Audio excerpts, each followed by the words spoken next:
అధ్యక్ష, ఈ ప్లాస్టిక్ మన జీవితానికి చాప కింద నీరులా చేరి ఇప్పుడు ప్లాస్టిక్ లేని ఇళ్ళు కానీ ప్రాంతం కానీ లేని పరిస్థితికి చేరుకున్నాం. అధ్యక్ష, ప్లాస్టిక్ పర్యావరణానికి చేసే హాని అంతా ఇంత కాదని ఇప్పుడే మన గౌరవ ఉప ముఖ్యమంత్రి వాళ్ళు చెప్పడం జరిగింది. అధ్యక్ష, అయితే ఇందుకు ఉదాహరణగా గుంటూరుకి సమీపంలో ఉన్న ఉప్పలపాడు బర్డ్ శాంక్చురీ ఉంది. అధ్యక్ష, యాక్చువల్గా దాన్ని 8 అడుగుల లోతు ఉండే ఒక సరస్సు. అధ్యక్ష, ఈరోజు పర్యాటకుల వాడకం, ప్లాస్టిక్ వాడకం నిర్లక్ష్య ధోరణి వల్ల 5 అడుగులకు చేరుకుంది. అధ్యక్ష, అదేవిధంగా గుంటూరు ప్రాంతం అధ్యక్ష దాదాపు రోజుకు 17 టన్నుల ప్లాస్టిక్ వేస్ట్ను ఉత్పత్తి చేస్తుంది. అధ్యక్ష, అందులో 30% ఈ నాన్ బయోడిగ్రేడబుల్ ప్లాస్టిక్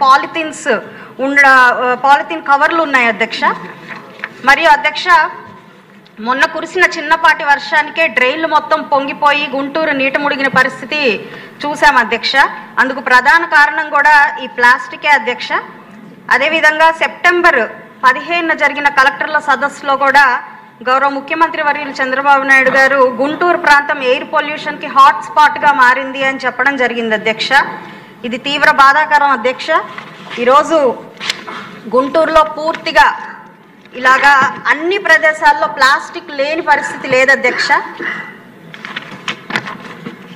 అధ్యక్ష, క్షేత్ర స్థాయిలో ఎన్ని చర్యలు చేపడుతున్నప్పటికీ కూడా నియోజకవర్గ స్థాయిలో అధికారుల బాధ్యతారాహిత్యం వల్ల వారి బాధ్యతారాహిత్యం సుస్పష్టంగా కనిపిస్తుంది. అధ్యక్ష, నిన్నటి రోజున నియోజకవర్గ స్థాయిలో తీసిన ఫోటోలు. అధ్యక్ష, ఇవి మా జిఎంసి పరిధిలో తీసిన ఫోటోలు. అధ్యక్ష, పూలు అమ్ముకునే వాళ్ళకి కవర్లు. అధ్యక్ష, ఇవి అదేవిధంగా రైతు బజార్ మార్కెట్లో కవర్లు. అధ్యక్ష, దానికి సమీపంలోనే క్లాత్ వెండింగ్ జోన్స్ని, క్లాత్ వెండింగ్ మిషన్స్ని మేమే మా స్వహస్తాలతో ఓపెన్ చేసినప్పటికీ కూడా ఇంకా ఇదే పరిస్థితి కొనసాగుతుంది. అధ్యక్ష, ఇది డ్రైన్ల పరిస్థితి. అధ్యక్ష, పూర్తిగా డ్రైన్లు ఈ ప్లాస్టిక్తో నిండిపోయి చిన్నపాటి వర్షానికే పూర్తిగా పొంగి పొర్లుతున్న పరిస్థితి కనిపిస్తుంది. అధ్యక్ష, అదేవిధంగా అధ్యక్ష కేవలం ప్రదర్శనలతో ర్యాలీలతో కాకుండా మనకి ప్రభుత్వం వారు ఏర్పాటు చేసిన ఈ టాస్క్ ఫోర్సుల్ని ఉపయోగించి మనకి ఈ ప్లాస్టిక్ మీద ఉక్కుపాదం మోపాల్సిన అవసరం ఉంది. అధ్యక్ష, చర్యల్లో భాగంగా